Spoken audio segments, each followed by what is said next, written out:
Baik, kembali bersama kami di Rampai Pagi, bersiaran secara langsung hari ini di pertemuan kita ni hari Jumaat 5 hari bulan Safar 1444 Hijrah bersamaan dengan 2 hari bulan September 2022 Masihi. Dan seperti yang kita dijanjikan ini, kita ni akan bawakan wawancara yang pertama pada hari ini mengenai dengan ceramah kelebihan bulan Safar. Betul, ini bertepatan sekali ada penonton. Sekarang kita berada di bulan Safar, 5 hari bulan Safar 1444 Hijrah. Jadi bertepatan untuk sempena bulan Safar ini, kami akan membawakan wawancara yang bertajuk ceramah kelebihan bulan Safar. Dan kita cukup berbesar hati di studio, bukan sahaja saya dan Hani sahaja, tetapi kita telah menjemput tetamu kita untuk sama-sama menyerikan lagi Rampai Pagi untuk edisinya pada hari ini dan menerangkan lagi kepada kita semua mengenai dengan bulan Safar.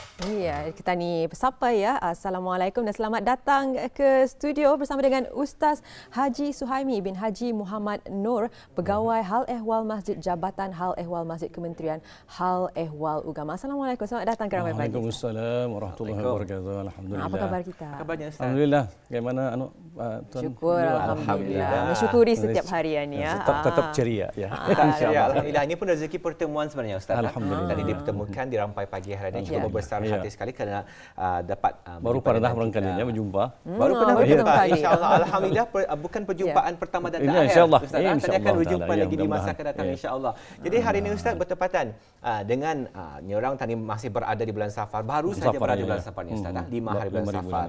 Mungkin sebagai permulaan Hani ya, kalau tadi boleh tanyakan kepada Ustaz, memberikan peluang pada Ustaz untuk memberikan sedikit mukadimah pembukaan mengenai dengan topik hari ini, kelebihan bulan Safar. Silakan Ustaz. Terima kasih Tuan Pengurusi. Alhamdulillah. Bismillahirrahmanirrahim. Alhamdulillahirabbil alamin wassalatu wassalamu ala asyrafil anbiya'i wal mursalin sayyidina wa maulana Muhammadin wa ala alihi wa sahbihi ajma'in. Subhanaka la ilma lana illa ma 'allamtana innaka antal alimul hakim. Rabbi shrah li sadri wa yassir li amri wahlul 'uqdatam min lisani yafqahu qawli. Amma ba'd. Syukur kepada Allah SWT kerana dengan memberikan kita ni taufik dan hidayah kita ni serta rahmatnya juga kita bersama-sama seperti biasa dalam Rampai Pagi ini untuk sama-sama kita ni menimba ilmu pengetahuan sedikit, khususnya ilmu pengetahuan agama kita ni, agama Islam. Mudah-mudahan kita ni sentiasa penuhi dengan kerahmatan dan keridhaan Allah Subhanahu wa taala. Alhamdulillah, bagaimana yang kita ni akan cakapkan pada pagi ini mengenai dengan Safar, bulan Safar. Bulan Safar adalah di antara salah satu daripada bulan-bulan dalam Islam yang 12 satu kan. Dan bulan Safar adalah merupakan bulan yang kedua. Muharram, Safar. Ada orang hafal kali ni. Muharram, Safar, bulan awal. Tapi ada lagunya insya-Allah. Kalau pakai lagu barangkali hafal dia bila suruh sebutkan satu-satu. Ada juga barangkali yang agil-agil. Jadi kita ni bila kita mengatakan mengenai bulan Safar ni, kita ni akan melihat di sana bahawa bulan Safar ni banyak perkara-perkara yang mungkin saja ada di antara kita ni yang kalau dulu lah, sekarang ini alhamdulillah lah dengan ilmu pengetahuan yang sudah tersebar luas, ilmu pengetahuan agama tu, alhamdulillah banyaklah juga yang tanggapan ataupun mitos-mitos ataupun perkara-perkara yang khurafat mungkin dapat kita ni hindarilah. Pertama sekali pada bulan Safar ni, kalau dulu banyak ni perkara-perkara yang berlaku dalam bulan Safar ni. Sebagaimana sebagai mukadimah barangkali ya, Safar ni sebenarnya kalau biasa tadi menyebut sifar. Sifar itu kalau dalam bahasa Melayunya artinya kosong kan, sifar. Dan juga Safarani pun juga safrun ataupun ada juga yang memaknakan Safarani kekuning-kuningan ataupun perkara-perkara yang boleh mendatangkan namanya kusong atau namanya ndada ada apa-apa, ndada macam rugi kusong, ndada ada apa-apa. Jadi bulan Safar ni sebenarnya bulan yang kedua di dalam Islam. Walau bagaimanapun di zaman jahiliyah dulu, zaman sebelum syariat Islam dikembangkan oleh Rasulullah sallallahu alaihi wasallam, sempat juga bulan Safar ni diubah-ubah. Sebenarnya bulan Muharram, Safar ini Safar pulang awal, Muharram yang kedua. Kenapa tu? Ada sebab-sebabnya tu. Kerana sebelum itu kan berlakunya orang pergi haji. Sebenarnya haji ni bukannya zaman Rasulullah, sebenarnya ada lagi sudah sebenarnya haji ni dibuat oleh pada zaman jahiliyah ada. Orang naik haji itu ada tu. Dan terdianggap yang tidak ada berlaku ada. Tapi cara ataupun ia punya praktikalnya mungkin berlainan dengan menyembah berhala dan seumpamanya tu kan. Jadi diorang ni dulu kepercayaan orang tu, jadi bulan Safar ni diorang ubah dia. Lepas bulan Haji tu dibuat ni bulan Safar supaya orang Arab zaman itu boleh melakukan umrah lagi dan seumpamanya. Jadi perkara-perkara tu berlaku pada bulan Safar ni kan diubah. Dan juga bulan Safar ni yang kita diartikan sebagai kosong ni, kosong. Kenapa ia diartikan sebagai kosong? Kerana pada ketika tu biasanya pada bulan Safar ni orang-orang Arab ni akan meninggalkan rumah bis diorang bah. Apa bis diorang keluar. Diorang tinggal rumah keluar, sama ada keluar untuk berperang, berperang. Jadi orang ini kosong tadi. Ataupun kadang-kadang untuk berniaga. Berniaga pun dia juga tu. Bulan Safar ini diorang memulai untuk berniaga ke luar negeri, ke Syam, ke Syria dan seumpamanya. Kan Rasulullah sendiri juga dalam sejarah sebelum dilantik menjadi Rasul, Rasulullah sendiri kan masa Damit pernah diupah kan, disuruh membuat perniagaan kan oleh Siti Khadijah ke Syam kan. Bulan Safar aja tu. Jadi biasanya orang akan bulan Safar tu kalau dalam zaman dulu tu keluar. Jadi seolah-olah rumah-rumah ketika tu rumah orang Arab ketika tu kosong. Orang. Jadi kosong nanti ada Safar namanya itu. Jadi itulah di antara. Kemudian ada juga perkara-perkara yang berkait dengan Safar ni, dengan penyakit. Ada Safar itu sejenis ada juga yang diartikan lah daripada beberapa kitab. Safar ini bermaksud ada sejenis ular yang namanya safar ataupun ulat yang ada dalam tubuh manusia yang menyebabkan manusia itu sakit parut kah dan seumpamanya dan akan mengakibatkan meninggal mati. Jadi seolah-olah safar itu perkara yang yang dia bisa lah, yang indah baik bah. Jadi dikaitkan dengan bulan, bila bulan artinya bulan ni pun bila dikatakan bulan Safar, artinya bulan ni penuh dengan bala, perkara-perkara yang indah baik yang tadi indah ingini. Itu suatu bulan itu dipanggil bulan Safar. Sebenarnya awal sudah, tapi dengan datangnya Rasulullah SAW, maka Rasulullah pun membetulkan perkara ini. Jadi rupanya kesalah tanggapan mengenai dengan Safar ini sebenarnya bermula sejak dulu lagi zaman jahiliyah lagi. Dan mungkin akan ketahui lebih lanjut mengenai dengan amalan orang dulu-dulu yang mungkin masih lagi diamalkan nanti. Tapi jadi pada intinya sebenarnya bulan Safar ini walaupun dalam erti katanya sifar, tetapi kelebihannya tu indah sifar. Ada kelebihannya, ada manfaatnya dan juga mungkin ada amalan-amalannya yang mungkin boleh Ketani ketahui dan juga kejadian-kejadian yang pernah terjadi mungkin boleh Ketani ketahui bersama. Alhamdulillah.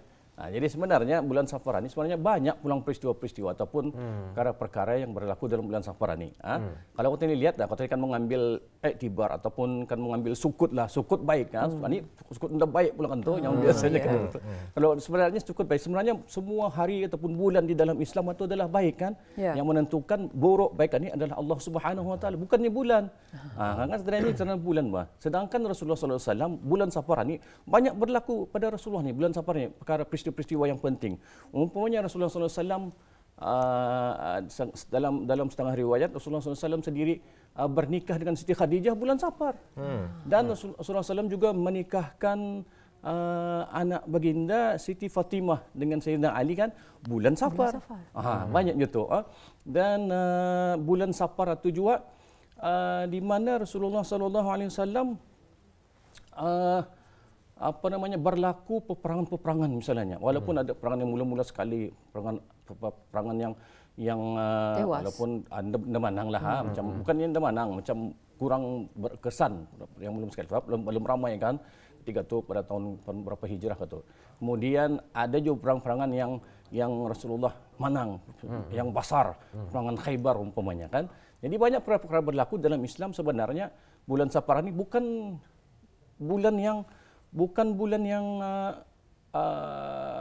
mendatangkan sial misalnya kata Nila. Bukan bulan yang sial. Sedangkan kalaunya dulu-dulu kan sebelum itu kan orang Arab jahiliyah dulu yang mengatakan bahawa bulan Safar ini berpenyakit, membawa penyakit kan tu tadi misalnya disebutkan tadi penyakit dalam badan, dalam parut, sakit parut dan sehingga kematian. Kemudian dorang ini ada pemikiran-pemikiran menganggap suatu perkara itu terjadi dengan sebab ada perkara-perkara tanda-tanda. Misalnya burung. Burung kalau burung ini macam misalnya tu kan bulan Safar tu. Kalau burung itu kan keluar rumah ataupun kan kemana akan berjalan ke apa. Durang lepaskan burung ini, pegangnya burung, kemudian burung itu durang lepaskan. Kalau burung itu terbang ke kanan, bagus nih. Kalau ini kalau kan berniaga, untung nih. Ayo lepaskan ya. Kalau burung itu dilepaskannya terbang ke sebelah kiri ataupun ke belakang, ini dah baiknya. Dia jadi itu ya. Dia jadi berniaga dan seumpamanya ataupun dia jadi berperang dan sebagainya tu. Jadi perkara-perkara ini diluruskan oleh Rasulullah sallallahu alaihi wasallam. Sebagaimana disebutkan dalam hadis baginda Rasulullah sallallahu alaihi wasallam yang diriwayatkan oleh Imam Al-Bukhari yang bermaksud la adwa. La adwanya. Wala tiarah, wala hammah wala safar. Tidak ada tidak ada keburukan sial tadi inilah tidak ada keburukan kerana adwa. Adwa ni ya tadi kerana penyakit yang menular lah. Sekarang ini kena sebut dalam pandemik ke apa dan semuanya misalnya. Dan tidak ada tiarah. Tiarah itu ialah menganggap sesuatu itu sial. Sial dengan suatu amalan. Kadang ada perkara yang ndak baik ni macam tadi tu macam burung apa tu kan. Dan tidak ada hamah. Hamah itu ialah keyakinan orang zaman jahiliah tentang perkara-perkara yang ndak ada macam durang anggap saja macam main-main perasaan ke ataupun main kadang-kadang macam tu kan. Tadi pun ada tu orang kadang amalan ke tadi pun macam bisa ini kadang-kadang padahal semua sekali itu adalah di atas kudrat dan irada Allah Subhanahu wa taala kan, kuasa Allah Subhanahu wa taala. Walaupun apa-apa berlakuan ini pun sebenarnya walaupun pada mulanya pada startingnya misalnya kan bila kita akan buat sesuatu perkara tu indah bisa tidak semestinya kan ujungnya pun tidak bisa kan. Mesti sebab semua perkara itu sudah ditakdirkan oleh Allah Subhanahu wa taala. Perkara yang tidak baik pun kadang di ujung-ujungnya itu pun kadang-kadang boleh berubah kan jadi baik boleh dengan doa kita ni. Dengan doa dan amalan-amalan kita ni yang baik-baik. Dan juganya kata Rasulullah tidak pula safar. Jasa dia orang Arab dulu-dulu menganggap bahawa bulan safar ni adalah bulan haram ataupun bulan keramat dan bulan yang membawa musibah. Jadi Rasulullah itu sudah memberitahu di sana untuk orang zaman-zaman ketika itu zaman jahiliyah itu kan memberitahu bahawa bulan Safar ini indah ada apa-apa. Semua perkara itu tergantung kepada Allah Subhanahu wa taala.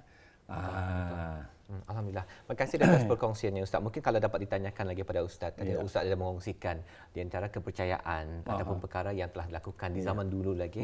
Tapi kalau kita memikirkan Ustaz, mungkin kalau dapat dikongsikan dengan Ustaz, sebenarnya terdapat masih mitos-mitos ataupun kepercayaan yang masih mungkin dilakukan oleh sebilangan masyarakat.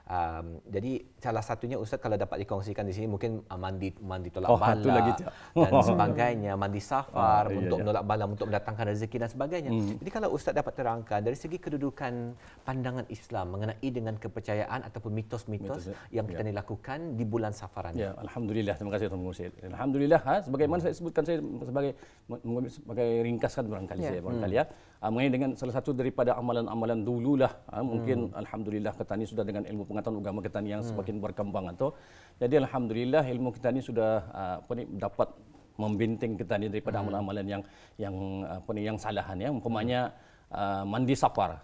Mandi safar sebenarnya kan dikatakan salah sebenarnya salah atau wallahu alam pulanglah kerana asal sebenarnya mandi safar ni kalau dululah mandi pada minggu terakhir ataupun hari terakhir hari Rabu terakhir. Mandi safar tu kalau zaman dulu kalau kampung itu ataupun orang yang tinggal dekat dengan hampir dengan pantai air ataupun sungai ada nih upacara. Jadi bukan dia mandi seorang tu ramai-ramai. Beramai. Kalau ada siap lah tu beliau. Sebagai upacara. Tapi dia mandi beramai-ramai. Mandi beramai-ramai sempena dipanggilnya hari Rabu terakhir di bulan Safar. Jadi mandi beramai untuk menolak balanya. Karena pada bulan itu kan biasa saya sebutkan tadi itu macam-macam berlaku penyakit, perkara-perkara yang tidak baik dan seumpamanya itulah yang macam-macam disebutkan atau. Jadi orang mandilah pada bulan Safar itu untuk menolak segala jenis bala dan juga penyakit ini. Jadi perkara ini sebenarnya asalnya wallahu a'lam sebenarnya dikisahkan ada bulan sebenarnya orang-orang saleh yang juga ada di dalam beberapa buah kitab orang salih itu sebenarnya bermimpi akan perkara yang indah baik akan berlaku. Jadi orang-orang ini pun lain buat tanggapan orang-orang lain. Ini kadang-kadang daripada satu cerita berubah. Satu generasi mungkin lain perubahannya. Jadi sebenarnya kisah ataupun misalnya ataupun perkhabaran daripada orang-orang salih ni boleh kita ni percayai dan boleh juga kita ni indah percayai. Kan dia orang salih walaupun dia wali pebaik kan, kecuali yang boleh yang kata ni wajib percaya dan imannya ni ialah daripada nabi ataupun daripada rasul itu baru tu mesti kita taat. Dia boleh hinda tu kalau Rasulullah tu mengkhabarkan macam ni dengan syariat maka kita ni ikutlah. Kita ni wajib taat dan mengikutnya. Tapi kalau orang saleh ataupun tadi wali apa baik dikhabarkannya dengan perkara-perkara yang baik, macam baik pula usulnya kan mandia ni misalnya untuk mengelak usul-usulnya macam baik tapi adakah ia syariat? Itu pasti dilihat sendiri, dilihat dulu kalau ia daripada wali kah ataupun daripada orang-orang saleh, mesti dulu yang dikatakannya tu pun yang dikhabarkannya tu dikisahkannya tu mesti dilihat dulu adakah ia lari daripada syariat. Itu dulu. Kalau ya daripada syariat, mandi. Kalau tadi lihat mandian mandi beramai-ramai. Adakah perkara tu bagus? Tidak bertentangan dengan syariat? Jadi boleh kita ni pikirkan sendiri ini juga bisa ini mandi beramai-ramai. Ujung-ujung macam-macam berlaku ni. Fitnah dan segala macam, bukan pulangan, macam-macam pulangan terjadi kan. Jadi bala musibah terpulang. Ironinya. Jadi kita ni boleh memikirkan tu. Jadi kita ni mesti mengikut. Jadi malahan perkara tu dia perkara yang bersalahan dengan syariat agama kita ni kan. Jadi perkara tu memanglah perkara yang tidak ada bisa lah, tidak baik diikutlah. Kalau ia memang perkara tu yang baik-baik, misalnya yang wali-wali dan ini misalnya lah ketani bermimpi lah misalnya umpamanya lah. Mimpi, bila tadi mimpi berjumpa dengan wali, misalnya berjumpa dengan wali. Kata wali itunya esok kau mesti bayar zakat misalnya lah. Bukan jumpa dengan nabi ni ini jumpa dengan wali saja ni. Dah tahulah wali itu macam mana, tu mimpi seorang-seorang. Esok kau mesti keluarkan zakatnya.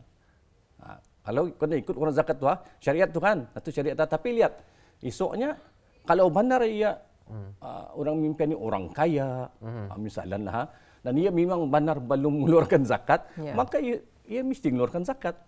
Itu kalau syariat. Tapi kalau ia bukan syariat yang bertentangan, walaupun ia mimpi itu daripada wali lah umpamanya, misalnya datang dengan berjanggut apa dan seumpamanya lah, dah tahulah macam mana. Tiba-tiba dalam mimpi itu suruhnya, esok kau boleh minum arak. Misalnya lah, boleh minum arak, boleh berjudi dan seumpamanya. Jadi, itu boleh diikut ke tidak? Tidak boleh kerana ia bertentangan dengan syariat kan. Jadi, kalau yang Nabi, misalnya tadi bermimpi dengan Nabi, berjumpa dengan Nabi. Kemudian Nabi berpesan dalam mimpi itu. Misalnya lah, esok puasa misalnya puasa sunat tu misalnya. Jadi boleh kan kalau yang bertentangan dengan syariat dan juga Al-Quran, dua perkara ni maka boleh dilaksanakan.